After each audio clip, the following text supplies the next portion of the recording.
হ্যাঁ, এত রাতে ভিডিওতে আসতে বাধ্য হলাম।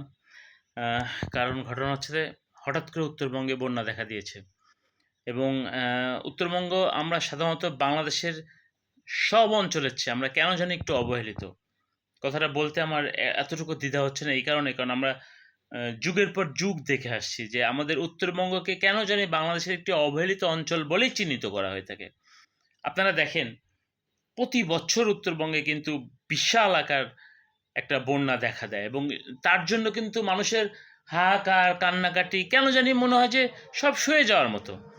আপনি দেখেন এই যে কি মাত্র কিছুদিন আগে ফেনী, কুমিল্লা, নোয়াখালীতে যে বন্যা হলো, তাতে করে সারা বাংলাদেশের মানুষ ঝাঁপিয়ে পড়লো।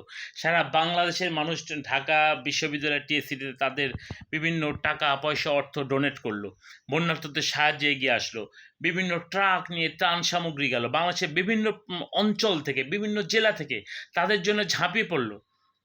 আর এখন আজকে বাংলাদেশের উত্তরবঙ্গ, আমরা আমরা আমরা উত্তরবঙ্গের মানুষ, আমাদের উত্তরবঙ্গ রংপুর, কুড়িগ্রাম, লালমনিরহাটে বন্যায় কয়েকশো পরিবার আজকে পানির নিচে। গ্রামকে গ্রাম তলিয়ে গেছে, গ্রামকে গ্রাম তলিয়ে যাচ্ছে। এখন তো তাদের জন্য সাহায্যের প্রয়োজন। আজকে আপনাদের মধ্যে সেই আগ্রহটা কোথায় গেল? আজকে সে আগ্রহটা কোথায়?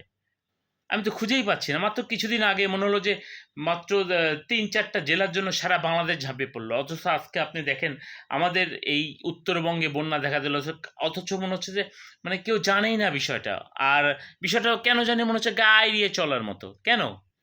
উত্তরবঙ্গের মানুষ মানুষ না? আমরা মানুষ না? তাহলে কেন আমাদের এই বৈষম্য?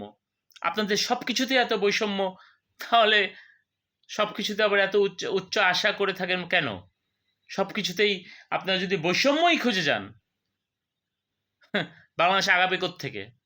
যাই হোক, সেসব বিষয়ে বলতে আসছি না। যেটা বলতে আসছি সেটা হচ্ছে যে মানুষ অত্যন্ত কষ্টে আছে, অনেক কষ্টে আছে। উত্তরবঙ্গে মানুষ এখন প্রায় কয়েকশো বাড়িঘর পানির নিচে এবং তলিয়ে গেছে এবং আমরা যার যার মতো সামর্থ্য নিয়ে এগিয়ে আসবো।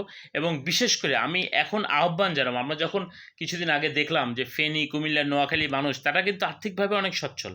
তারা এই যে উত্তরবঙ্গের মঙ্গা পীড়িত এলাকা যেটা বলি, কুড়িগ্রাম, রংপুর, লালমনিরহাট, এইসব এলাকা কিন্তু মঙ্গা পীড়িত এলাকা।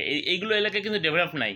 ডে বাই ডে, দিনের পর দিন সারা বাংলাদেশের অনেক অনেক জায়গা, অনেক অনেক অঞ্চল, রাস্তাঘাট, দালান কোঠা, বিশেষ করে অর্থনৈতিক দিক দিয়েও যদি আমি বলে থাকি তারা অনেক এগিয়ে গেছে, কিন্তু এই অঞ্চলগুলো কিন্তু সবসময়ই কেন যেন চোখের আড়ালে কেন থাকবে? প্রশ্ন আমার এটা। ১। ২ নম্বর হচ্ছে এখনই এগিয়ে আসুন। বিশেষ করে আপনারা যারা, আমরা উত্তরবঙ্গের মানুষও যারা গেছে এবং বাংলাদেশের সব অঞ্চলের মানুষ যেখানে বন্যার্তদের পাশে দাঁড়িয়েছে, বিশেষ করে ফেনী, কুমিল্লা, নোয়াখালী, আপনারা তো আর্থিকভাবে অনেক সচ্ছল। এই অঞ্চলের মানুষগুলোর পাশে এখন তো প্রতিদান দেওয়ার সময় এসেছে। চলে আসুন, সাহায্য করুন। আর আমরা যে যার মতো সাহায্যে এগিয়ে পড়ব। আমরা আর দেরি না করি, এই মানুষগুলোর পাশে আমরা দাঁড়াই। উত্তরবঙ্গের মানুষ, দক্ষিণবঙ্গের মানুষ, আমরা সবাই তো বাংলাদেশের মানুষ, আমরা সবাই বাংলাদেশি। আর টিএসসিতে যেভাবে টাকা উঠলো, সেই টাকাগুলো শুনেছি অনেকের অনেক অ্যাকাউন্টে বা ব্যাংকে বা যেটা হোক রক্ষিত আছে বা জমা আছে, সেটা দিয়েই শুরু করুন। সরকার তো থাকবেই, পাশাপাশি আমরা সাধারণ মানুষ, বিশেষ করে যারা আর্থিকভাবে সচ্ছল বিভিন্ন জেলার বিভিন্ন অঞ্চলের, আসুন বন্যার্তদের পাশে এবং উত্তরবঙ্গের মানুষের সাহায্যে এগিয়ে আসুন। এখনই সময়, এখনই, দেরি করবেন না প্লিজ। আসুন আমরা মানুষের পাশে দাঁড়াই প্লিজ। আজকে এ পর্যন্তই, আবার আপডেট আপনাদেরকে জানাবো ইনশাল্লাহ।